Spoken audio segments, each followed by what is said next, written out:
Ano nga ba ang pagkakaiba ng FBI at CIA? Isang gabi, habang nanonood ka ng TV, may kumatok sa pintuan ng bahay mo. Malakas, parang may hinahanap.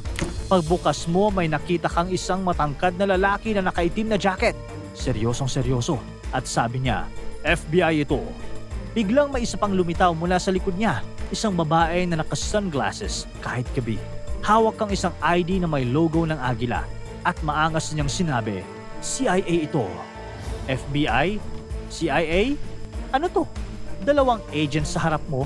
Sino ang totoo? Ano nga ba ang pagkakaiba nila at sino ang dapat mong papasukin?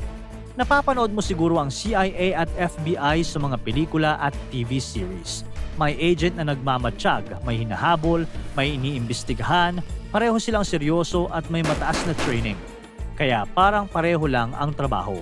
Pero hindi sila iisa at hindi rin parehas ang kanilang pinagmulan. Ang Central Intelligence Agency o CIA ay itinatag noong 1947 matapos ang World War II. Noong panahon na iyon, napagtanto ng Amerika kung gaano kahalaga ang impormasyon, ang mga lihim na plano, galaw ng kalaban at mga pangyayari sa ibang bansa sa tagumpay nila sa digmaan. Dahil dito, pinirmahan ni President Harry S. Truman ang National Security Act para bumuo ng isang ahensya na tututok sa pagkuha at pag-analyze ng intelligence mula sa labas ng US. Dito, nabuo ang CIA, na may tungkuling alamin ang nangyayari sa ibang bansa bago pa maging banta sa Amerika. Samantala, mas maaga namang nagsimula ang Federal Bureau of Investigation o FBI noong 1908, panahon ni President Theodore Roosevelt. Nagsimula ang Bureau of Investigation, ang magiging FBI. Hindi ito ginawa para sa mga secret o mga operasyon sa labas ng bansa. Sa simula, ang layunin nito ay habulin ang mga kriminal sa loob mismo ng Amerika, lalo na ang mga tumatakas papunta sa ibang estado para takasan ang kanilang mga kaso.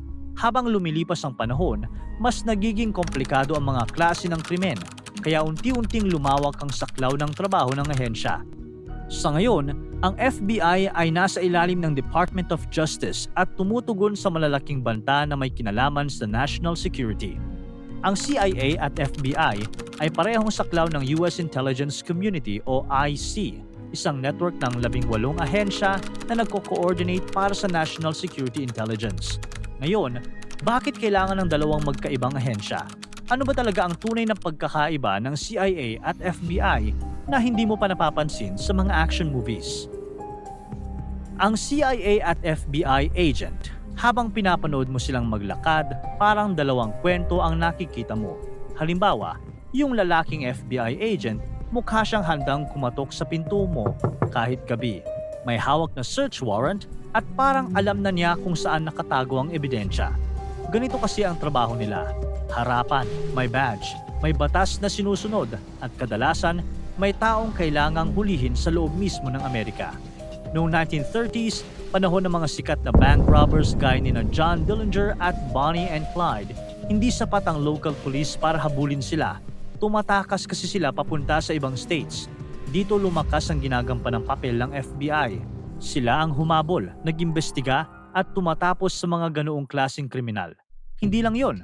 1995, noong may sumabog sa Oklahoma City, FBI ang nag-trace, naghanap ng ebidensya at nag-aresto sa teroristang si Timothy McVeigh. Kapag may cyber attack mula sa loob ng US, may seryosong corruption, human trafficking, drug cartels, o kahit kidnapping na tumatawid sa mga estado, FBI ang humaharap. Para silang national police ng Amerika sa pinakamataas na antas. Tandaan, ang mga pulis ay para sa local crimes, habang ang FBI naman ay para sa federal crimes na kinasasangkutan ng higit sa isang state. Sa Pilipinas, ang version ng FBI ay National Bureau of Investigation o NBI. Pero yung babaeng CIA agent, hindi siya papasok sa bahay mo. Wala rin siyang hawak na arrest warrant. Hindi mo nga alam kung agent ba talaga siya o simpleng business traveler lang. Tahimik at observant. Trabaho nila ay mga bagay na hindi isinasa publiko. Hindi sila nanghuhuli, hindi sila magpapakilala bilang agent at lalong hindi sila papasok sa bahay mo para mangolekta ng fingerprints. Ginawa ang CIA dahil sa aral ng World War II. Kapag kulang ka sa impormasyon tungkol sa ibang bansa, pwede kang mabigla gaya ng nangyari sa pag-atake sa Pearl Harbor noong 1941. Isang sorpresa na nag-udyok sa US na seryosohin ang centralized intelligence. Kaya noong Cold War, nang nagunahan ng Amerika at Soviet Union sa espionage at spy operations, CIA ang naging mata at tenga sa labas ng bansa. Halimbawa, gumamit sila ng U-2 spy planes at iba pang mga paraan para matukoy ang mga missile site at nuclear capability ng Soviet Union na naging kritikal sa mga desisyong ginawa ng US leadership, lalo na sa panahon ng Cuban Missile Crisis noong 1962. Sa mga sumunod na dekada, naging bahagi rin sila ng international counter-terrorism efforts tulad ng paggamit ng unmanned drones at pakikipagtrabaho sa foreign partners para subaybayan at i-disrupt ang mga operasyon ng mga grupong tulad ng Al-Qaeda sa Afghanistan at iba pang rehiyon sa Middle East at South Asia. Hindi sila mag-iingay sa korte, hindi sila magpapakita sa TV, at madalas, hindi mo malalaman kung naging parte sila ng isang malaking event.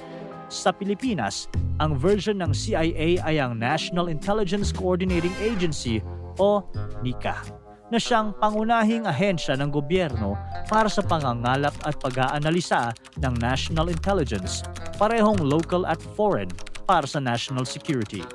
Habang tumitingin ka pa sa kanila, mas lumilinaw ang mga pagkakaiba nila. Sa CIA, halos lahat ng galaw nila bawal ipaalam. Hindi nila pwedeng ikwento kahit sa pamilya. Wala silang selfie sa mission, walang press release, walang interview.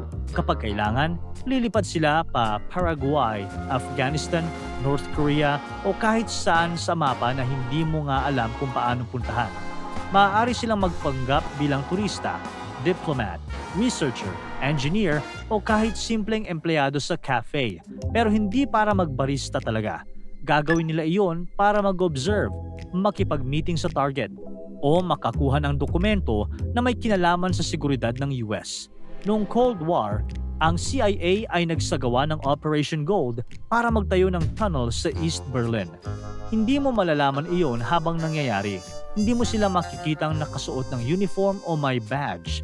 Para silang mga multo sa impormasyon, nakikita ang epekto nila pero hindi ang mukha nila. Ang trabaho nila ay mananatiling sikreto ng ilang taon.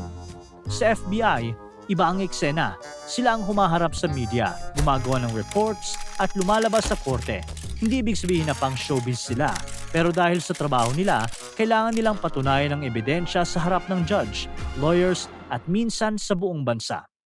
Noong umusbong ang kaso ng Unabomber na si Ted Kaczynski, isang domestic terrorist na nagpapadala ng mail bomb sa loob ng Amerika, FBI ang nag-imbestiga. Tinrace nila ang mga letters at clues at sila rin ang nag-aresto. Pero syempre, kahit may pagkakaiba, hindi magkahiwalay ang trabaho nila. May mga pagkakataon na kahit magkaiba ang mundo nila, kailangan nilang magsani-puwersa. Lalo na kapag may kalaban na gumagalaw sa labas at sa loob ng Amerika. Isipin mo na lang ang isang leader ng teroristang grupo sa ibang bansa na nagbabalak umatake sa US. Hindi pa sila nakakatungtong sa Amerika pero may plano na ang CIA. Tulad ng nasabi, nagdi-disguise sila para makalapit sa mga taong may mahalagang impormasyon sa loob ng teritoryo ng kalaban. Pero kapag lumipad na papunta sa Amerika ang mga taong involved at pumasok na sa border, hindi na pwedeng CIA ang kumilos. Sa batas ng US, bawal sa CIA na mag-operate bilang law enforcement sa loob ng bansa. Kaya dito pumapasok ang FBI. Parang sumalo ng baton sa relay. Kung sino man ang papasok para gawin ang plano, FBI na ang may karapatang sumubaybay, mag-wiretap pag-approve ng korte at umaresto kapag may sapat na ebidensya. Pagkatapos ng 9/11 attacks noong 2001, hinati ang mga trabaho pero nagtulungan ang iba't ibang ahensya sa magkakaibang role. CIA ang naghanap sa mastermind na si Osama Bin Laden sa Afghanistan at Pakistan. Gumamit sila ng foreign intel, human sources at surveillance sa ibang bansa. Samantala, FBI ang nangolekta ng ebidensya sa loob ng Amerika, mga flight records ng hijackers, calls, bank accounts, training schools at kung saan sila nag-aral gumamit ng eroplano. CCTV, dokumento, witness interviews, lahat yun, trinabaho ng FBI. Kung hindi ibinigay ng CIA ang impormasyon tungkol sa Al-Qaeda, walang mapapangalanan ng FBI sa korte. Kung walang ebidensya ng FBI, walang legal na patunay na terrorist attack ang nangyari at maaaring hindi na parusahan ng mga salarin. Ganito rin ang paraan nila kapag may foreign hacker group na umatake sa US computer networks. CIA ang nagmamanman kung sinong bansa o grupo sa labas ang mastermind, pero FBI ang haharap para i-track kung paano pumasok ang malware sa loob ng Amerika at mag-file ng kaso laban sa mga hacker. Pareho silang mataas ang training, parehong dumadaan sa mahigpit na selection, parehong may matinding responsibilidad. Pero hindi sila pwedeng magkabaliktad ng role. Isa ang nagbabantay sa labas para hindi makalusot ang banta. Yung isa ang sumasalo kapag may banta nang nakapasok. Kaya kapag may kumatok sa labas ng bahay mo, ang isa ay sinabing FBI ako. Ang isa naman ay sinabing CIA ako. Nako, mas paniwalaan mo ang FBI dahil walang CIA ang magpapakilala sa'yo. Pero sa tunay na buhay, hindi sila basta kumakatok sa bahay. Pero kung umabot sila sa bahay mo, may nangyayaring malaking gulo at sana hindi ikaw ang dahilan. Para tuloy-tuloy ang saya at kwentuhan, huwag kalimutan mag-subscribe sa Bubbly YouTube channel at pindutin ang notification bell.